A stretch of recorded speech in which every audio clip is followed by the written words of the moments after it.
వెనుజువెలా అయిపోయింది. ఇరాన్లో కుస్తీ పట్లు పడుతోంది. ఇప్పుడు అమెరికా టార్గెట్ క్యూబానైనా అంటే అవుననే సమాధానమే వినిపిస్తోంది. సరిగ్గా మదురో అరెస్టుకు ముందు ఎలాంటి పరిణామాలు కనిపించాయో క్యూబా చుట్టూ అలాంటి వ్యూహాలే రచిస్తోంది అమెరికా. ఆ దేశానికి విముక్తి కల్పిస్తామంటూ ట్రంప్ చెబుతున్న మాటలు కొత్త అలజడి క్రియేట్ చేస్తున్నాయి. క్యూబా చుట్టూ అసలేం జరుగుతోంది? ట్రంప్ ఎలాంటి నిర్ణయం తీసుకోబోతున్నారు?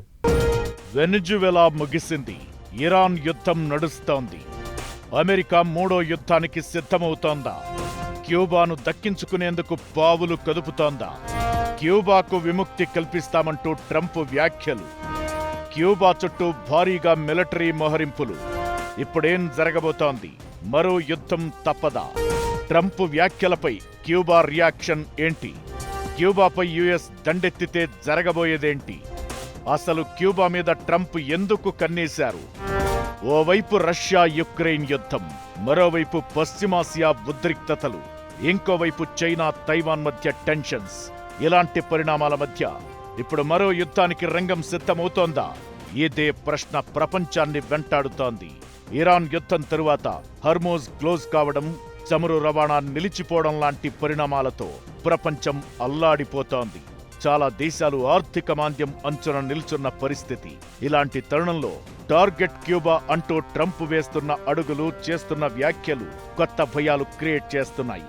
వెనుజువెలాలో మదురోను ఎలా అరెస్టు చేశారు? అరెస్టుకు ముందు ఎలాంటి పరిణామాలు చోటు చేసుకున్నాయో ఇప్పుడు క్యూబా విషయంలోనూ అదే జరుగుతోంది. నెక్స్ట్ టార్గెట్లో పొరుగు దేశం క్యూబానే అన్నట్లు పిక్చర్ క్లియర్ కట్ గా కనిపిస్తోంది. క్యూబాకు విముక్తి కల్పిస్తున్నామంటూ ట్రంప్ చేసిన ప్రకటన ఇప్పుడు యుద్ధం తప్పదు అనే సంకేతాలిస్తోంది.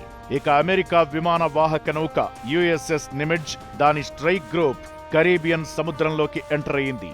90 యుద్ధ విమానాలు, సైనిక హెలికాప్టర్లతో పాటు 5,000 మందికి పైగా ఆర్మీ సిబ్బందితో కూడిన యుఎస్ఎస్ నిమిడ్జ్ మోహరింపుతో అమెరికా క్యూబా మధ్య ఉద్రిక్తతలు తారాస్థాయికి చేరాయి. దీంతో మదురో అరెస్టు తరహా పరిణామాలను క్యూబాలోనూ చూడాల్సి రావచ్చనే చర్చ వరల్డ్ వైడ్ గా వినిపిస్తోంది. క్యూబా మాజీ అధ్యక్షుడు రౌల్ క్యాస్ట్రోపై నేరారోపణల నమోదుకు మియామిలోని ఒక ఫెడరల్ గ్రాండ్ జ్యూరీ ఈ ఏడాది ఏప్రిల్ 23న ఆమోదం తెలిపింది. ఈ చారిత్రక నేరారోపణ వివరాలను అమెరికా న్యాయశాఖ అధికారికంగా ప్రకటించిన వెంటనే క్యూబాకు విముక్తి కల్పిస్తున్నామని ట్రంప్ ప్రకటించారు. పాత ఘటనలు తవ్వి మరీ క్యూబా నేతపై నేరాభియోగాలు చేసింది అమెరికా. 1996లో 2 పౌర విమానాల కూల్చివేత ఘటనలకు సంబంధించి రౌల్ క్యాస్ట్రోపై ఈ కేసులు ఫైల్ చేశారు.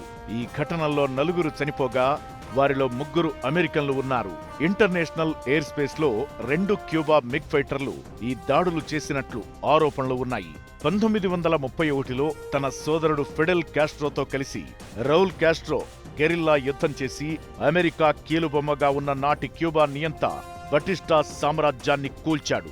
దీంతో పాటు 1961లో క్యూబాను ఆక్రమించేందుకు అమెరికా చేపట్టిన బే ఆఫ్ పిగ్స్ ఆపరేషన్ విఫలం చేసింది కూడా రౌల్ క్యాస్ట్రోని. ఇక అమెరికా చేసిన అభియోగాలను క్యూబా అధ్యక్షుడు తిప్పికొట్టారు. కరేబియన్ సముద్రంలోకి ఎంటర్ అయిన యుఎస్ఎస్ నిమిడ్జ్ విమాన వాహక నౌకపై F-18 స్ట్రైక్ ఈగల్, EA-18G గ్రావ్లర్లు, C-2A గ్రేహౌండ్స్ విమానాలను నడిపే అవకాశం ఉంటుంది. దీంతో పాటు భారీగా క్యారియర్ స్ట్రైక్ గ్రూప్లోని USS Gridley destroyer, USS Patuxent నౌకతో పాటు ఇతర సాధన సంపత్తిని తరలించింది. ఈ మధ్య యుఎస్ఎస్ నిమిడ్జ్ బ్రెజిల్తో కలిసి యుద్ధ విన్యాసాలు నిర్వహించింది. గతంలో వెనుజువెలా, ఇరాన్పై దాడుల సమయంలో కూడా చాలా ముందుగానే అమెరికా తన విమాన వాహక నౌకలను ఆయా ప్రాంతాల్లోని సముద్ర జలాల్లో మోహరించింది. క్యూబాపై సిఐఏతో ఆపరేషన్ చేయించి అక్కడి ప్రభుత్వాన్ని కూల్చే అవకాశం కనిపిస్తున్నాయనే అభిప్రాయాలు వినిపిస్తున్నాయి. క్యూబాకు విముక్తి కల్పిస్తామన్న ట్రంప్ మాటలు కేవలం సాకు మాత్రమే. అసలు ఆ దేశాన్ని అమెరికా ఎందుకు టార్గెట్ చేస్తోంది? అసలు కారణాలేంటి? ఈ రేంజ్ యుద్ధం ప్రకటించడం వెనుక ట్రంప్ వ్యూహం ఏంటి? వార్ అంటూ స్టార్ట్ అయితే జరగబోయేది ఏంటి?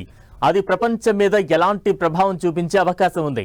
ట్రంప్ వ్యాఖ్యలపై క్యూబా రియాక్షన్ ఏంటి? క్యూబాకు రష్యా, చైనాతో మంచి సంబంధాలు ఉన్నాయి. ఇదే ట్రంప్ టెన్షన్ కు ప్రధాన కారణం. చైనా పర్యటనలో ఎదురైన అనుభవాల తరువాత హడావుడిగా క్యూబాను టార్గెట్ చేయడం వెనక కూడా భారీ వ్యూహం కనిపిస్తోంది. అమెరికాకు 90 మైళ్ల దూరంలో ఉంటుంది క్యూబా.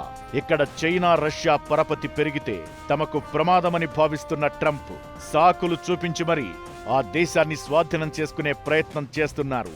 ఇక క్యూబాలో హోటల్స్, టూరిజం మీద పెట్టుబడులకు అవకాశాలు ఎక్కువ. కమ్యూనిస్టు పాలన పడిపోతే అమెరికా కంపెనీలు, ఇన్వెస్టర్లు ఎంటర్ కావడానికి రోడ్ క్లియర్ అవుతుంది. అయితే ఆంక్షలతో క్యూబా ఆర్థిక వ్యవస్థ దాదాపు పతనం అయ్యింది. జనం ఆకలితో అలమటిస్తున్న పరిస్థితి. క్యూబాను దక్కించుకునేందుకు ఇదే కరెక్ట్ టైం అని భావిస్తున్న ట్రంప్ ఆపరేషన్ కు సిద్ధమవుతున్నట్లు కనిపిస్తున్నాడు. నిజానికి అమెరికాకు ఎప్పట్నుంచో క్యూబా కంటి మీద కునుకు లేకుండా చేస్తోంది. ఫిడెల్ కాస్ట్రో పోరాటం, చేగోవేరా గెరిల్లా యుద్ధ వీరత్వంతో అప్పట్లో అమెరికా బలగాలను మట్టి కరిపించిన ఈ ద్వీపదేశం ఇప్పుడు మరోసారి అగ్రరాజ్యం సైనిక బెదిరింపుల సవాల్ను ఎదుర్కొంటోంది. తమ దేశంపై అమెరికా దాడి చేయడం ఖాయమనే అంచనాకు వచ్చిన క్యూబా ప్రిపేర్డ్గా కనిపిస్తోంది. తమ దేశంపై దాడి చేయడానికి ప్రయత్నిస్తే రక్తపాతం సృష్టిస్తామని మాస్ వార్నింగ్ ఇస్తోంది. ఇప్పటికే క్యూబా సైన్యం 300కు పైగా సాయుధ డ్రోన్లను కొనుగోలు చేసింది. వీటితో అమెరికాలోని గ్వాంటనామో బేపై దాడి చేసేలా ప్లాన్ను రచించినట్లు ప్రచారం జరుగుతోంది. అయితే వెనిజువెలా తరహాలో క్యూబాను దక్కించుకోవడం అంత ఈజీ కాదు. యుద్ధమంటూ స్టార్ట్ అయితే క్యూబా మరో ఇరాన్లా మారే అవకాశాలు స్పష్టంగా కనిపిస్తున్నాయి. ఆ దేశ సైన్యం అతిపెద్ద బలం జనమే. దాడి జరిగితే సైన్యమే కాదు, పౌరులంతా రంగంలోకి దిగుతారు. ఇకటు ఫ్లోరిడా తీరానికి 90 మైళ్ల దూరంలో క్యూబా ఉంది. యుద్ధం వస్తే క్యూబా ప్రయోగించే చిన్న డ్రోన్లు కూడా అమెరికా భూభాగంపై పెద్ద సవాల్గా మారతాయి. క్యూబా మీద అమెరికా సైనిక చర్యలకు దిగితే ప్రపంచం మీద తక్షణ ప్రభావం పెద్దగా కనిపించకపోయినా ఆ ద్వీపదేశానికి మద్దతుగా చైనా, రష్యా వస్తే మాత్రం అది తీవ్ర పరిణామాలకు దారితీసే అవకాశాలు ఉంటాయి.